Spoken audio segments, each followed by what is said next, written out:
রাজধানীর ঐতিহ্যবাহী মার্কেটগুলোর একটি আজিজ সুপারমার্কেট। প্রতিষ্ঠাতা সৈয়দ আজিজুল ইসলামের নামে এই মার্কেটটি হলেও বর্তমানে তার পরিবারের কারোই সংশ্লিষ্টতা নেই এই মার্কেটে।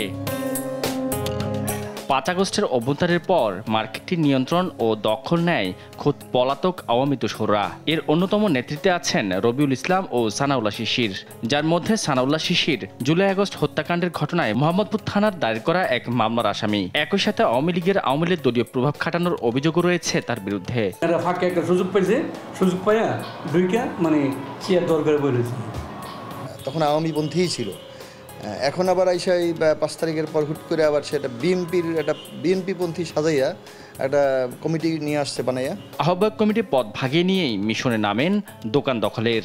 যেসব দোকান মালিক ৫ আগস্টের পর পলাতক রয়েছে তাদের চিঠি পাঠিয়ে দোকান দখলের ফাঁদ পাতেন চক্রটি।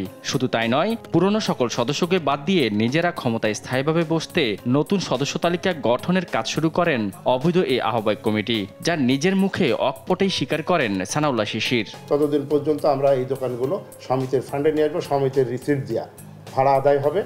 যে ভাড়াটি উনি যদি থাকতে চায় উনিই থাকবে, সমিতির রিসিটে সে এসে সমিতির অ্যাকাউন্টে সে টাকা জমা দিবে। মার্কেটের আহ্বায়ক কমিটি গঠনেও নেয় প্রতারণার আশ্রয়। মার্কেটের দোকানদারদের স্বাক্ষর জাল করে সমাজসেবা অধিদপ্তর থেকে ভাগিয়ে নেয় কমিটি। আমরা ইলেকশন চাই কিনা এই মর্মে তারা একটা স্বাক্ষর গ্রহণ করেছে। এই স্বাক্ষর তারা সমাজসেবা দেখা যাচ্ছে। ওখানে আমরা একটা মিটিং করেছি, সেই মিটিংয়ের সিদ্ধান্ত হয়েছে এবং সেই সিদ্ধান্ত প্রেক্ষিতে এই আমাদের কমিটি সমাজসেবা অনুমোদন দিয়েছে। এটা হয়তো সমাজসেবারেও বিভ্রান্ত করা হয়েছে। মার্কেট কমিটির গঠনতন্ত্রে নেতৃত্বে আসতে হলে দোকান মালিক হওয়ার কথা থাকলেও রবিউল ইসলাম ও সানাউল্লাহ শিশির কারোই নেই কোনো দোকান। বিষয়টি স্বীকারও করেন তারা। না, অনার তো আমি না, নিজস্ব মালিকানার দোকান নেই, ভাড়া দোকান। দুটা দোকান আমি ভাড়াটিয়া মালিক।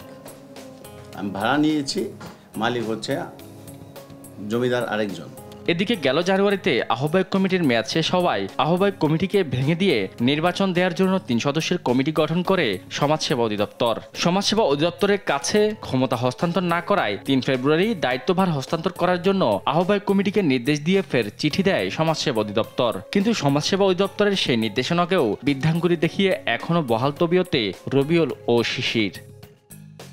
সমাজসেবা অধিদপ্তর থেকে গঠিত ৩ সদস্য বিশিষ্ট কমিটির একজন দেশ টিভিকে জানান, ক্ষমতায় থাকতেই টালবাহানা আহ্বায়ক কমিটির।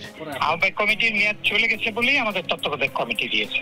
এটা অনেকটা দুষ্ট চক্রের মতো, বুঝছেন।